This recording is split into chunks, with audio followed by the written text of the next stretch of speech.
So Sage Breville has finally released some accessories. That was a portafilter. Here is a 4-gauge tamper in 58mm. Here is a distribution duo, WDT and distribution tool, and a Pro Control handleless jug.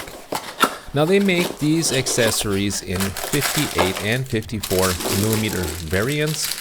If you take a look on their website, I'll have some links in the description. You can check them out.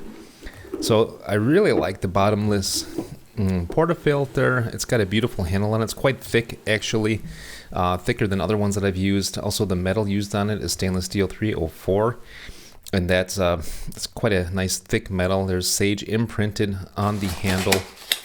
Let's take a quick look at the distribution tool here. So the distribution tool is interesting. Comes actually with two different tools. It has got on the bottom a tamper fan, essentially, as you can see there, 3-bladed. And in the top is hiding a WDT tool. So you got the Sage branding on top as well, or in America it'll be Breville. And here you got a WDT tool kind of hidden in the top. So you can put that back inside and it's nice and tidied away. That is the distribution duo. Next, we've got the 4-gauge tamper. Now this one is really cool, and I was excited to try this one out because it actually shows you the kilograms that you're pressing down on. So when you press down on this tamper, it will show you, and it bottoms out at 11 kilos and gives a nice solid tamp. I have gone ahead and tamped with another tamper afterwards and found that it was a good solid tamp that this delivers. So yeah, that's the new tamper right there, 4-gauge tamper. In this case, it is 58mm, but you can get them also in 54. And it's got a nice self-leveling feature as well. Next, we got the Pro Control Jug.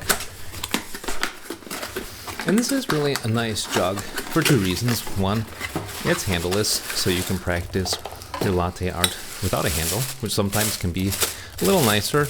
And also, it's got a nice silicone surround on the side so that your hands don't have to deal with too much heat. So it makes it more comfortable to use. It's also made out of 304 stainless steel. It's 420 milliliters. So yeah, that's quite a nice jug here. I've been using it a lot lately. There you got the Pro Control jug. Now let's go ahead and do a little workflow here so you guys can see the tools in use. Now what I wish they had included would be a funnel. This is a different funnel I got here, and I'm using the WDT tool. I will also admit that like the base of that WDT tool it feels a bit big in your hands compared to others that I've used.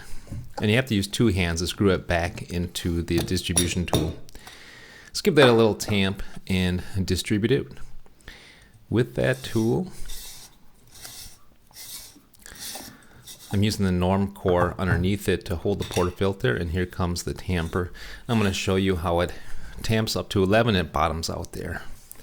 So that's as far as it goes. Pretty nice clean tamp. And stick that in the machine and see what we get. Now keep in mind, this is a Lavazza Cremoso. It's about 10 weeks off of roast, or at least off of the packaging date. And despite that, it's still a pretty good looking shot. So pretty happy with that. Of course, the fresher the better as far as the shots are concerned. And using the Pro Control jug here, as I mentioned, it's pretty nice to handle. And it takes a bit of practice to get used to not having a handle, but I'm getting quite used to it already, and I enjoy using it. See if we can get a little design here. Little winged tulip or something. So that's what that looks like. I hope you guys liked the introduction of these tools and the workflow. Happy coffee drinking.